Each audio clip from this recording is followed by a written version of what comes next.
3, 2, 1, mark. T-minus. TLS is go for auto sequence start. Handoff to Atlantis' computers has occurred. Solid rocket booster nozzle steering check and work. 20. Firing chain is armed. 15. Go for main engine start. T-minus 10, 9, 8, 7, 6, 5. All three engines up and burning. 2, 1, 0, and liftoff. The final liftoff of Atlantis on the shoulders of the Space Shuttle. America will continue the dream. Roger, roll, Atlantis. Houston now controlling the flight of Atlantis. The Space Shuttle spreads its wings one final time for the start of a sentimental journey into history. 24 seconds into the flight, roll program complete. Atlantis now heads down, wings level on the proper alignment for its 8.5-minute ride to orbit. 4.5 million pounds of hardware and humans taking aim on the International Space Station. 40 seconds into the flight, the three liquid fuel main engines throttling back to 72% of rated performance in the bucket, reducing stress on the shuttle as it goes transonic for the final time. Engines now revving up, standing by for the throttle up call.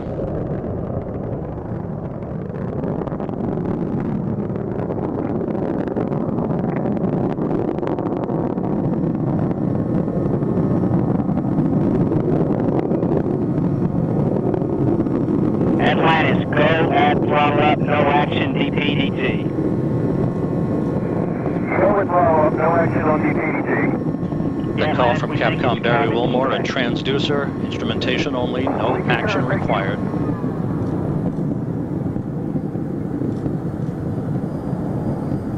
Atlantis now 15 miles in altitude, already 16 miles downrange from the Kennedy Space Center, 1 minute 40 seconds into the flight. Atlantis flexing its muscles one final time. Atlantis traveling almost 2,600 miles an hour, 21 miles in altitude, 24 miles downrange, standing by for solid rocket booster separation.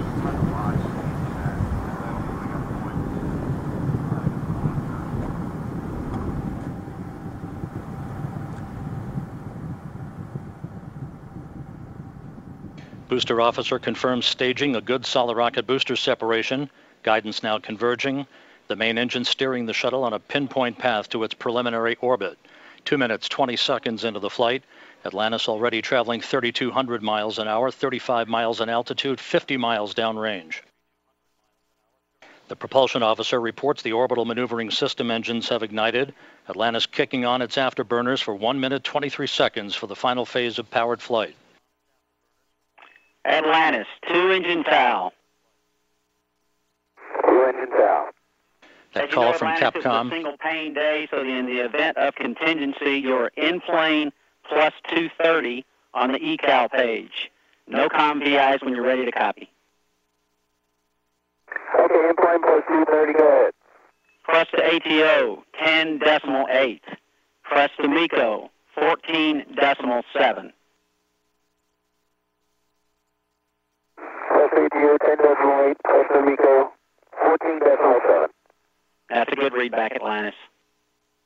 Because of the slightly late launch time, Capcom Barry Wilmore reading up to pilot Doug Hurley the updated abort boundaries for Atlantis, which is flying on the singular power of its three liquid fuel main engines, draining 0.5 ton of fuel per second from the shuttle's large fuel tank.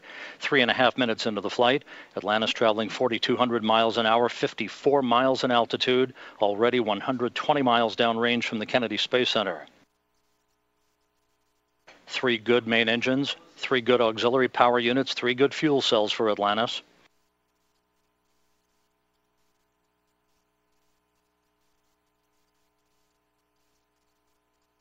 Atlantis, negative return. Negative return. That call from Capcom Barry Wilmore indicating that we're too high in altitude, too far downrange to return to the launch site in the event of an engine failure. However, Atlantis' 3 engines performing perfectly. 4 minutes, 20 seconds into the flight.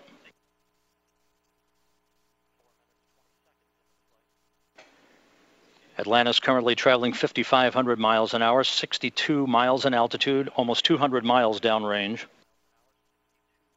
4 minutes of powered flight remaining. Atlantis speeding straight as an arrow toward its date with the International Space Station Sunday morning.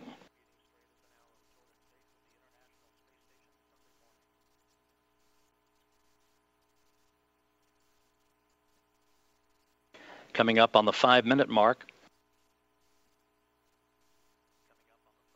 Atlantis now traveling 6,500 miles an hour, 66 miles in altitude, 250 miles downrange. Atlantis, press to ATO.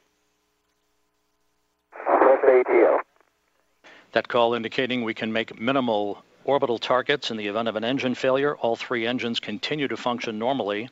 Atlantis will begin its slow roll to a heads-up position shortly.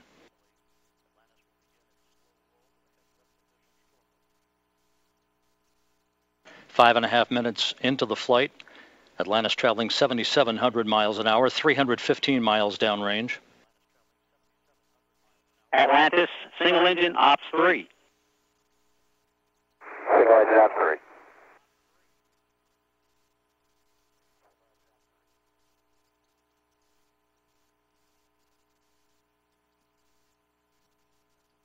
And the guidance officer here in Mission Control confirms that the computers are commanding the main engines to swivel. Single engine, Zaragoza, 104. Single engine, Zaragoza, 104. We've rolled to a heads-up position now, providing better communications through the tracking and data relay satellite system as Atlantis heads uphill. 6 minutes, 20 seconds into the flight. Atlantis, press to MECO. Press to MECO. That call indicates that we can make our normal orbital cutoff targets in the event of an engine failure. However, all 3 main engines continue to function normally. Is nominal. Fergie, go to plus X, go to pitch. Power shutdown plan. Go for the plus X, go for the pitch. That call indicating that we will be in good shape for the orientation of Atlantis for external tank photography following main engine cutoff. Now 7 minutes into the flight.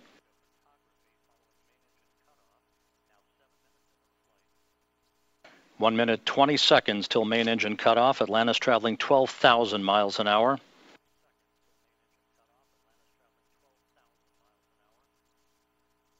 The main engines will soon be throttling down once again to limit the stress on the shuttle and its 4 crew members to that of 3 times the effective gravity. Atlantis currently traveling at a speed of more than 4 miles a second. 1 minute of powered flight remaining for Atlantis.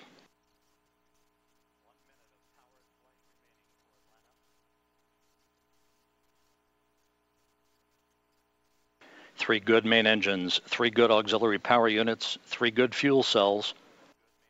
Approaching the 8-minute mark into the flight. Atlantis now traveling more than 15,000 miles an hour.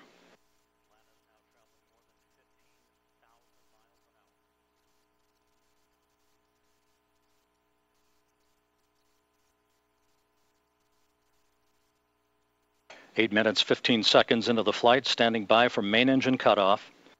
That'll be followed a few seconds later by the separation of the external fuel tank.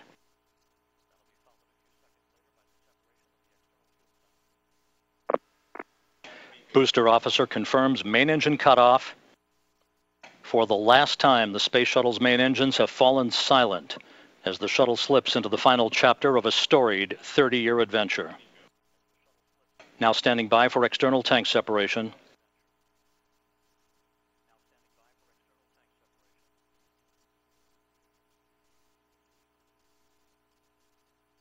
Atlantis off the tank.